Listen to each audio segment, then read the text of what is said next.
Et monsieur, la veille, m'appelle, je ne viens pas. Ah ben non, non, je ne viens pas. Je vais faire bûcheron. Je vais gagner des milliers d'euros en faisant bûcheron. Alors là, déjà, j'ai rigolé parce que, déjà, je suis d'origine yougoslave slovène, donc je suis issu d'une famille de bûcherons, donc je sais ce que c'est que le bûcheronnage. Déjà, on ne gagne pas 5000 euros par mois. Hein.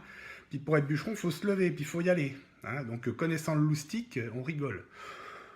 Je commence à m'embrouiller, ça commençait déjà à gueuler parce que on est passé pour des baltringues envers les gens avec qui on s'était engagé. J'avais commencé à parler, j'aurais peut-être pas dû, on est passé pour des baltringues. Qui l'ont hébergé. Pour les gens qui l'ont hébergé, écoutez bien, parce que j'ai une petite info pour vous, c'est les poissons de votre petit garçon, les poissons. Donc Monsieur Becker m'appelle à 2 h du matin, il était mort de rire, il me dit j'ai pas pu aller pisser jusqu'au chiottes, j'ai pissé dans l'aquarium et tous les poissons sont crevés. Et le ptio, quand il s'est levé le lendemain matin, il pleurait, parce que les poissons étaient crevés. Et il me dit ça, moi, qui suis un protecteur de la nature et tout. Et là, c'est encore une erreur de ma part. On lui dit, espèce de con, tu t'es vraiment un enculé et tout. J'ai rien dit. J'ai laissé glisser. Je me suis dit, écoute, Christophe, tu vas peut-être à le changer. On verra comment ça peut se passer, quoi. Je n'ai rien dit du tout. Et voilà, donc dédicace aux gens, vos poissons, ils sont pas morts d'une maladie bizarre, quoi. Hein. Ils sont morts parce que Becker a pissé dans l'aquarium, hein, tout simplement. Et bien que cette personne, tout le monde la connaît hein, dans le milieu du bodybuilding, on sait ce qu'il fait, qui est un homosexuel notoire, après tout le monde fait ce qu'il veut. Hein. Là je me suis dit, est-ce que c'est compter les cuillères de pêche, observer la collection de timbres, je ne sais pas trop. Hein, voilà. La seule chose que tu arrives à faire, c'est de rouler un pétard sur la table devant eux. Tu crois que c'est du respect ça? Tu crois que c'est du respect mon garçon? Est-ce que tu crois que c'est du respect? Hein? Voilà. Et ce type n'est pas un athlète, vous allez le comprendre, ce type n'est pas un athlète. Il ne sait pas s'entraîner. Vous savez, j'avais mis le tablier, c'était limite, j'avais pas laissé un petit peu le cul dépasser avec une plume, tu sais. Maître yo-yo, hein, la boniche de maison. Bon, c'est tout. Et il voit un petit peu comme je suis, avec mes 120 kilos, parce qu'il y a quand même beaucoup de petits kékés qui parlent derrière le clavier. Puis il faut savoir que quand ils vont être en face de moi, ça va se passer autrement. Et là, ce sera plus la peine de dire « Je m'excuse, maître Yoda. Je viens ce week-end à Colmar. Je viens ce week-end à Colmar. Sans problème.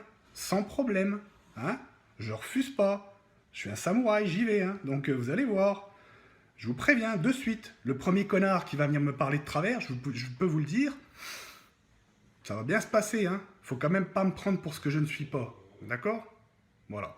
Qu'est-ce que viennent foutre ces mecs-là me chercher si je suis une baltringue, quoi. C'est ça que je comprends pas. Il y a quelque chose qui va pas quelque part.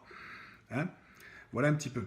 Donc je peux vous dire que ce gars-là, s'il avait les qualités d'un potépa, que je puisse le driver et parler avec lui comme avec Peter, mais en 1 an et demi, il est pro ce type, c'est sûr. Peut-être à tes élèves que des gamins viennent se plaindre sur des forums qui font 60 kilos et tu leur fais des diètes à 6000 calories, baltringue, que t'es même pas foutu de calculer les calories pour un mec qui fait une diète, alors que c'est la base, Et tu crois que ça va rendre service à qui tes conneries? On va se retrouver tous les deux au placard, c'est tout ce qui va se passer. Tu sais que pour moi, ce ne sera pas la première fois, donc voilà. Enfin, moi, la première fois que j'y suis allé, c'était pas parce que j'avais touché des grands-mères, hein, ni des gamins. On est bien d'accord. On est hein. Le petit Thibaut Inchep, dont on peut penser ce qu'on veut, est venu me demander une photo au salon samedi, et je l'avais même pas reconnu. C'est pour vous dire un peu la burne que je peux être, quoi. Hein. Voilà un petit peu. Mais moi, je vous le dis, les amis, moi qui reste là, c'est plus la même chose, hein. Un Peter Potepa, lui, il est aux États-Unis, il vous appelle, yo-yo, j'ai pas mangé depuis 2 heures, qu'est-ce que je peux manger? Bon, Peter, tu fais 200 grammes de poisson, tu fais 200 grammes de haricots verts. Je vous jure qu'il mettra pas 202 grammes de haricots verts, ce mec-là, c'est une fusée. Mais Becker, c'est pas ça. Becker n'est pas un bodybuilder. C'est qui m'insulte, il m'insulte. À la fin, je vais quand même pas baisser ma culotte pour aller chez lui et me faire enfiler, quoi. Hein, donc voilà, c'est pas possible. À un moment, j'ai tout coupé, je l'ai bloqué partout, quoi. C'était plus possible. C'était des pages et des pages de menaces de mort et d'insultes. Il n'y a pas de communication possible avec un taré pareil. Vous voyez bien la vidéo, vous voyez pas un peu la vidéo, le cyclotimique que c'est, le gars qui se rase le crâne, qui fait n'importe quoi. Ça ressemble à rien, quoi. En prison, c'est long pour aller au sport, hein. Il faut faire des demandes et tout. Hein. On risque de perdre du poids, hein. Je te le dis tout de suite. On va sortir, on fera mince physique minimum, hein. Minimum, hein, voire en dessous. Hein. Voilà, ah, c'est une petite touche d'humour. Bon, je vais poster ça. Je sais pas si je fais bien, je sais pas si je fais pas bien. On me l'a conseillé, on m'a dit yo, quand même te laisse pas faire parce qu'il faut que les gens sachent que tu es quelqu'un de bien et que voilà.